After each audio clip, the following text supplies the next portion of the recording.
So I'm doing this series. Some of you I saw also the first time, this series about the 7 universal laws of reality. And today is the second law that's in the spotlight, and it's the law of correspondence. I'm first going to share a little bit of words about this law, and then afterwards we're going into meditative state to receive a transmission, to embody and integrate this law in our daily lives. And what I shared with the first law is that actually all these 7 laws that we discuss are actually one and the same. So you will notice that there are a lot of similarities to what I told before, and probably the next time I'm gonna share the third law, you think, oh, it's also the same, but it's the same in a different way. So our human mind needs different ways of looking at a concept to comprehend it, because it's so complex, because it's actually the way that our reality is shaped together by these laws. So the essence of this law of correspondence is that everything that is outside of you is also inside of you, and that everything that is above you is also below. And everyone knows that concept, but when we start to integrate this law into our daily lives, we can land more and more and more into that concept. And the way that most of us that I see here are already working with it is, for example, through becoming conscious of the projections that you put out there. So when you meet someone new and you immediately have some judgment or some ideas, or maybe really positive projections on them, is it something that they do or they are, or is it something that you put on them? And that question is the whole essence of this law. So do we shape reality, or is reality shaping us? And the answer that I think we will find when we study this law is that it's both. So we are always corresponding to what is happening out there. For example, the last week we had these immense solar flares that came to the Earth. The reason why we saw these beautiful northern lights in the Netherlands and all around the globe. But because of something that's happening on the sun, we receive an immense amount of light, and our bodies start reacting to it, and the night sky starts reacting to it. So because something happens outside, we correspond to it, and something happens to us as well.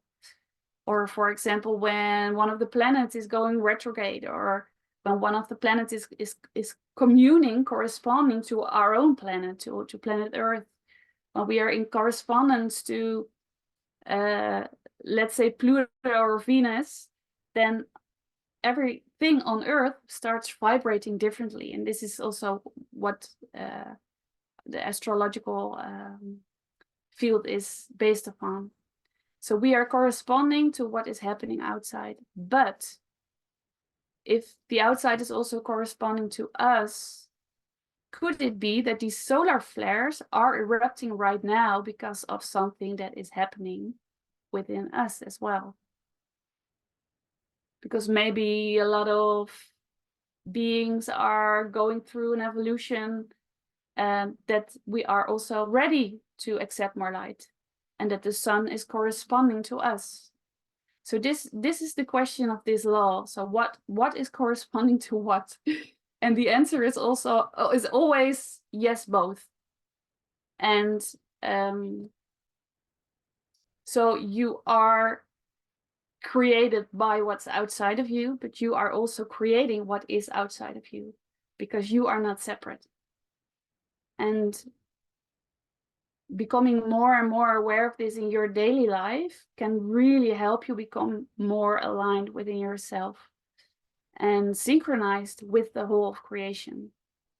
And one way of really practically, integrating this is, for example, when you meet someone or you are in a situation that is very frustrating and you think, oh, it's their fault, it's their doing, I don't want anything to do with this, I'm gonna cut them out of my life. Is that actually possible? Because it's a part of you. Because something in your system is corresponding to that situation and that person. Because otherwise you wouldn't have invited it in your life. And the question here is like, are you ready to correspond to something different? So this is where we do the patterning. So are we repeating the pattern? Are we keep on going, attracting the same situations, the same people, because we keep on resonating the same way within ourselves? We keep on inviting them in our lives. So are we repeating the pattern, or are we repatterning our lives? So this is the choice that we always have in every situation. So when we walk upon that pattern again, that person that's frustrating, or that partner that's rejecting you, or that partner that is not listening to you, or whatever it is in your life that is repeating itself, you can say, I will walk away from that partner, but you can also say, okay, I am that, which I'm looking at. I am my partner. I am the not listening. I am the rejecting. And the moment you start owning what is outside of you as your own, that's the moment you will fall into alignment with that part of yourself. And from that moment on, you start corresponding differently to situations that vibrate in that way. So because you're owning it, and it's in your axis, it's in your alignment, when something happens outside, it doesn't feel like a friction anymore. It feels like a synchronicity, because it is who you are. And that doesn't mean that if someone is rejecting you, that you should start rejecting yourself. But owning it means that you take that what is outside of you and really dive deep into it. So this is the shadow work that we're doing. And sometimes it is because you already did all the shadow work and you did all the things to own it. Sometimes the pattern comes into your life again to give you a choice to start just resonating differently and make different choices. So in a small example, for example, in my life, I can choose every day to watch a series on Netflix that will make my frequency go down, but it will, give me the mirror that I need for an old pattern to feel satisfied, like watching rom-coms with the rejecting male figures, something a lot of women do. I can choose to watch that over and over and over again because Netflix is offering a lot of those. But do I need it anymore? Or do I need that concept of rejection in a television series reflected to me again and again and again? Or can I own more of that? And when I own enough that I can feel, oh, I'm not attached to it anymore, I don't feel I have to do this, or I don't feel I have to, then you can just choose, oh, I choose something different. But it takes a choice again and again, because when we have this pattern that we use all our lives, it's very hard to repattern, to choose something different, because we're just used to it. And we were resonating that way for a very long time. So when we want to resonate differently and so attract something different, it is like a really soft discipline that is daily, hourly, even every minute. You can practice this with yourself. How do I want to vibrate in order to correspond to the outside world, so that the outside world can correspond to me as well? So I hope you can follow. But this is like the essence of this this law. And with all the laws, I chose one of the subjects to translate it to, okay, how can you work with this in your daily life? And for this law, I chose healthy boundaries.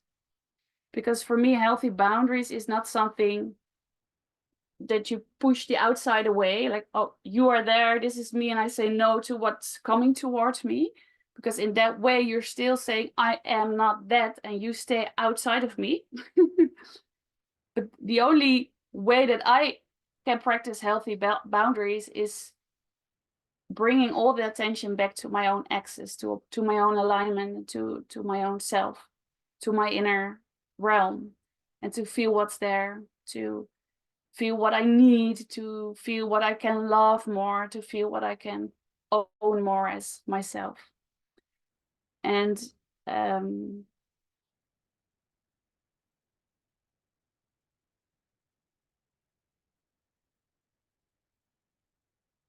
yeah, I think this is the practice to start corresponding to the world outside and inside of you in a way that is more in alignment with yourself. You need to be more in touch with what you want to say yes to in life, and what you want to say yes to within yourself. And this is what healthy boundaries is, to practice that. Okay.